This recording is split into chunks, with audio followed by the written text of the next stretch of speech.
सभी साथियों को नमस्कार। आज की इस वीडियो में हम बात करेंगे कि पीएफएमएस पोर्टल पर बिल कैसे बनाएं। पीएफएमएस पर बिल बनाने से पहले हमें पीएफएमएस पर वेंडर और कुछ हेड बनाने होते हैं, जिसकी संबंधित ट्रेनिंग वीडियो हमने ऑलरेडी आपको डिजिटल आज़ादी चैनल पर उपलब्ध करा दी है। जैसा कि आप सब जानते हैं, डिजिटल आज़ादी चैनल का मुख्य उद्देश्य है आप सभी को डिजिटल लिटरेट करना और आपको आत्मनिर्भर बनाना कि आप अपने स्वयं सारे कार्य मोबाइल से कर सकें, आपको किसी पर निर्भर ना रहना पड़े। इसी कड़ी में आज हम आपके लिए एक नई वीडियो लेके आए हैं, जिसमें हम ऑनलाइन मोबाइल से ही आपको पीएफएमएस के बिल बनाना सिखाएंगे। पीएफएमएस पर बिल बनाने का रूटीन कार्य है, जिसके लिए आपको किसी और पर निर्भर ना रहकर आप अपने मोबाइल से ही किसी भी समय इन बिल को बना सकते हैं। तो चलिए इस वीडियो को हम शुरू करते हैं, जिसमें हम मोबाइल से ही पीएफएमएस पर आपको बिल बनाकर दिखाएंगे। तो सबसे पहले बिल बनाने के लिए आपको अपने मेकर यूजर से लॉगिन कर लेना है। मेकर यूजर से लॉगिन होने के बाद कुछ इस प्रकार की स्क्रीन आपको दिखाई देगी। इस स्क्रीन में नीचे आपको एक ऑप्शन मिलेगा एक्सपेंडिचर, आपको वो ऑप्शन ढूंढना है। एक्सपेंडिचर पे क्लिक करते ही नेक्स्ट ऑप्शन आपके पास आएगा ऐड न्यू। जैसा कि नाम से ही जाहिर है खर्चा, तो बिल बनाएंगे तो हम किसी कोई खर्चा किया होगा तभी बिल बनाएंगे, तो हम यहाँ पर हम एक एक्सपेंडिचर क्रिएट करेंगे। हमारे उस एक्सपेंडिचर के बारे में जिसका हम बिल बनाने लग रहे हैं उसकी कुछ बेसिक ये जानकारी हमसे पूछेगा, वो जानकारी देंगे। सबसे पहले ये जैसे पूछ रहा है स्कीम, तो स्कीम में जैसा मैंने आपको बताया था कि हमारे स्कूलों में एक ही स्कीम चली हुई है एसएससी के पैसे के लिए, जिसका नाम है HR 187 हरियाणा की। इसके अलावा आपके यहाँ जो भी स्कीम है आप उसे सिलेक्ट कर सकते हैं। जैसे ही आप स्कीम सिलेक्ट करोगे तो जो आपने हेड बनाया था वो आपको यहाँ दिखाई देने लगेगा। अगर किसी ने एक से ज्यादा हेड बनाए होंगे तो उसको वो सभी दिखाई देंगे। हमने एक ही हेड बनाया था पिछली वीडियो में, तो वो हमें यहाँ दिखाई देने लगा है। तो हमने इस हेड को सिलेक्ट कर लेना है। जैसे हम हेड सिलेक्ट करेंगे तो हमारे पास कुछ अन्य ऑप्शन ओपन हो जाएंगे। जैसे कुछ ऑप्शन आए हैं जिनको हमें यहाँ पर भरना होगा अपने ऑफिस से इनकी डिटेल्स को उठा के। तो सबसे पहले हमें लेटर नंबर भरना होगा, जो भी लेटर जिस भी लेटर को हम के माध्यम से इस बिल को निकलवा रहे हैं।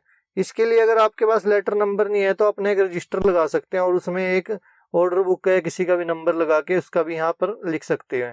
उसके बाद ये मैंडेटरी नहीं है, लेकिन अगर आपके पास हो तो ये आप कर सकते हैं कि जो भी आपको लेटर रिसीव हुआ होगा इस फंड को निकलवाने के लिए उसको आप यहाँ अपलोड कर सकते हैं। नेक्स्ट स्टेप में यहाँ पर हमसे 2 डेट्स पूछी गई हैं, एक डेट जिस तारीख को ये ऑर्डर आया और एक वो डेट जिस तारीख को एक्चुअली ये ट्रांजैक्शन ये खर्च आपने किया। तो आपको अपने ऑफिस के रिकॉर्ड के अकॉर्डिंग इस चीज को भर लेना है। जिस भी प्रकार आपने खर्च किया उस प्रकार आपको यहाँ पर ये डेट सेलेक्ट कर लेनी है। नेक्स्ट है एक्सपेंडिचर अमाउंट। ये एक महत्वपूर्ण पॉइंट है। इसमें एक्सपेंडिचर अमाउंट में आपको टोटल वो अमाउंट भरना है जो टोटल आप इस एक्सपेंडिचर में बनेगा। यह एक्सपेंडिचर अमाउंट आपको बड़े ही ध्यान से भरनी है, क्योंकि मैं आपको थोड़ा सा बताना चाहूंगा कि एक समय में आप कई व्यक्तियों का बिल बना सकते हो एक ही हेड के अकॉर्डिंग। अगर एक ही हेड में पैसा आया है किसी पर्टिकुलर फंक्शन के लिए, किसी पर्टिकुलर ग्रांट के लिए, तो उसमें आप उन सब का बिल इकट्ठा बना सकते हो। मान लीजिए 15 अगस्त के लिए पैसा आया है, जिसमें आपने हलवाई पे खर्च किए, साउंड सिस्टम पे खर्च किए, डेकोरेशन पे खर्च किए। सपोज कीजिए 2000 रुपया अमाउंट आया है, जिसमें 1000 रुपए की आपने मिठाई ली, 500 रुपए आपने साउंड सिस्टम वाले को दिया और 500 रुपए डेकोरेशन वालों को दिए। तो टोटल 3 व्यक्तियों का बिल एक ही बिल में बन जाएगा। बिल एक है क्योंकि एक ही कार्य के लिए पैसा है, लेकिन व्यक्ति 3 हो जाएंगे इसमें। तो टोटल अमाउंट यहाँ पर उन तीनों व्यक्तियों का 2000 लिख लेना है।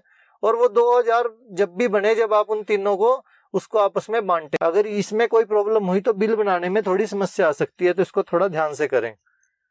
यहाँ पर हम वही अमाउंट भर लेंगे जिसका हमें बिल बनाना है। पूछ रहे हैं नरेशन। इसमें यहाँ पर नरेशन में हम अपने वो लिए लिखेंगे कि हम पैसा किस लिए खर्च कर रहे हैं।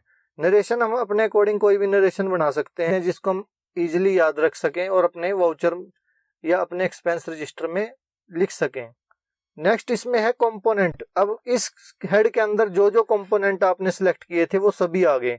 तो आपको अगर इन सब में अलग अलग में बिल बनाने हैं तो इनको सबको सिलेक्ट कर लीजिए, लेकिन अगर किसी एक कंपोनेंट में बिल बनाना है तो केवल एक को ही सिलेक्ट कीजिए जिसमें आपको बिल बनाना है। उसके बाद नेक्स्ट ऑप्शन आएगा यहाँ पर एक्सपेंस टाइप। एक्सपेंस टाइप में आपको यहाँ पर रिवेन्यू पे सिलेक्ट करना है। इसके बाद आपने वो वेंडर सिलेक्ट करने हैं, जो वेंडर आपने जिसको जितना जितना पैसा देना है। हमारे पास यहाँ एक ही वेंडर है तो हम इसे सिलेक्ट करेंगे। अगर मल्टीपल वेंडर होते तो यहाँ मल्टीपल वेंडर दिखाई देते हैं। जैसा कि मैंने बताया था कि आप एक समय में एक से ज़्यादा कंपोनेंट भी सिलेक्ट कर सकते हो, तो वो जब आप सिलेक्ट करोगे तो यहाँ पर भी आपको एक से ज़्यादा कंपोनेंट दिखाई देने लगेंगे। देखिए जैसे इसके व्यक्ति के 2 कंपोनेंट दिखाई देने लगे हैं यहाँ पर 1.110 1.09। अब किस कंपोनेंट में आपको कितना पैसा देना है आप वो अपने अकॉर्डिंग कर सकते हैं। इस प्रकार भी आप बिल बना सकते हैं, लेकिन मैं यहाँ पर एक ही कंपोनेंट सेलेक्ट करके इसका बिल बनाऊंगा, क्योंकि मेरे पास एक ही कंपोनेंट में मैंने इसको पैसे देने हैं। तो मैं उस कंपोनेंट को इसके सिलेक्ट कर लूंगा और जितने मैंने इसको अमाउंट देनी है वो मैं लिख लूंगा यहाँ पर। जैसे मैं अमाउंट यहाँ लिखूंगा तो इसके बाद यहाँ भी टोटल हो जाएगा, टोटल में, और ऊपर नेट अमाउंट में भी टोटल हो जाएगा। और ये नेट अमाउंट का टोटल और ये सभी टोटल इस एक्सपेंडिचर अमाउंट वाले टोटल से मिलने चाहिए, तभी आपका बिल प्रोसेस होगा। अपने अकॉर्डिंग, अपनी परिस्थितियों के अकॉर्डिंग आप यहाँ अपने वेंडर्स को अमाउंट भर दोगे, उनके कंपोनेंट सेलेक्ट कर लोगे। उसके बाद आपको सबमिट के बटन पे क्लिक करना है। जैसे आप सबमिट के बटन पे क्लिक करेंगे आपका बिल क्रिएट हो जाएगा और आपके पास इस तरह से एक वाउचर नंबर आ जाएगा। आप ओके क्लिक करेंगे, यहाँ पर ये आपको बताएगा कि आपका एक्सपेंडिचर सक्सेसफुली सेव्ड हो चुका है। ये जो आपने पे डिटेल भरी है इसको फर्दर प्रोसेस करना चाहोगे तो आपको यस पे क्लिक करना है। यस पे क्लिक होने के बाद ये सारी डिटेल आपको दोबारा से दिखाई दे जाएगी। फिर आपको नेक्स्ट पे क्लिक करना होगा। नेक्स्ट पे क्लिक होने के बाद यहाँ पर नरेशन पूछा जाएगा आपसे। ये वो नरेशन होगा जो उस वेंडर की पासबुक में प्रिंट होगा। मीनिंग जब वेंडर अपनी बैंक पासबुक देखेगा इस पैसे के सामने क्या लिखा हुआ है वो आप यहाँ लिख देंगे, उसे वही अपनी पासबुक में दिखाई देगा। उसके बाद आपको कन्फर्म पे क्लिक करना है। कन्फर्म पे क्लिक होते ही मैसेज आएगा पे डिटेल सेव्ड सक्सेसफुली। फिर आपको नेक्स्ट पे क्लिक करना है। नेक्स्ट पे क्लिक करते ही आपके पास इस तरह से आपका बिल दिखाई दे जाएगा। जो आपने बिल बनाया होगा उसकी सारी अमाउंट्स आप देख सकते हो, किस अकाउंट में वो पैसा जा रहा है, वो सारा कितने रुपए का बिल है, क्या वाउचर नंबर है, जो भी आपकी बिल डिटेल है वो सारी आपके पास यहाँ सामने आ जाएंगी। आप इस बिल की पे डिटेल भी देख सकते हो। अब इस बिल को हमें सबमिट करना है अप्रूवल के लिए। अप्रूवल के लिए से कहाँ सबमिट करना है? चेकर के पास। तो चेकर के पास भेजने के लिए यहाँ पर एक बटन दिया हुआ है सबमिट फॉर अप्रूवल, तो हमें इस बटन पे क्लिक कर देना है सबमिट फॉर अप्रूवल पे। जैसे हम इस पे क्लिक करेंगे तो हमारे पास ये आ गया, डिटेल आ गई कि हमारा बिल चेकर के पास चला गया है, उसकी सारी आईडी आ गई है, उसकी सारी डिटेल आ गई है, किस हेड से गए। अब नेक्स्ट स्टेप ये रहेगा कि हमें अपने चेकर से लॉगिन करना होगा। चेकर से लॉगिन करने के बाद अगर ये बिल सही हुआ तो चेकर इसे अप्रूव कर देगा, अगर ये बिल गलत हुआ तो चेकर इसे रिजेक्ट कर देगा। ये बिल आपको दोबारा बनाना पड़ेगा। तो मैं आपको एक छोटी सी जानकारी देना चाहूंगा कि पीएफएमएस पर जो बिल बनते हैं वो लिमिट से बनते हैं। अगर आपके चेकर ने एक बार इसे रिजेक्ट कर दिया तो हो सकता है 10 दिन तक वो लिमिट आपको दोबारा दिखाई ना दे, आपको वो लिमिट 0 ही दिखाई दे और आप 10 दिन तक दोबारा बिल ना बना सकें।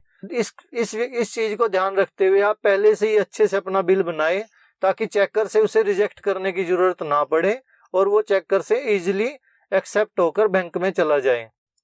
आशा है हमारी दी यह जानकारी आप सबके काम आएगी और इसे अन्य लोगों के साथ भी शेयर करेंगे ताकि वो भी आपकी तरह अपने कार्य स्वयं करना शुरू करें और किसी पर डिपेंडेंट ना रहे। जैसा कि आप जानते हैं डिजिटल आज़ादी चैनल का मुख्य उद्देश्य है आपको डिजिटली इंडिपेंडेंट करना। तो इसी सोच के साथ अन्य टॉपिक्स की वीडियो भी जल्द ही आपके लिए अवेलेबल कराएंगे। उन सभी वीडियो को पाने के लिए इस चैनल को सब्सक्राइब जरूर करें और अन्य साथियों से भी सब्सक्राइब करवाएं। जय हिंद, जय भारत।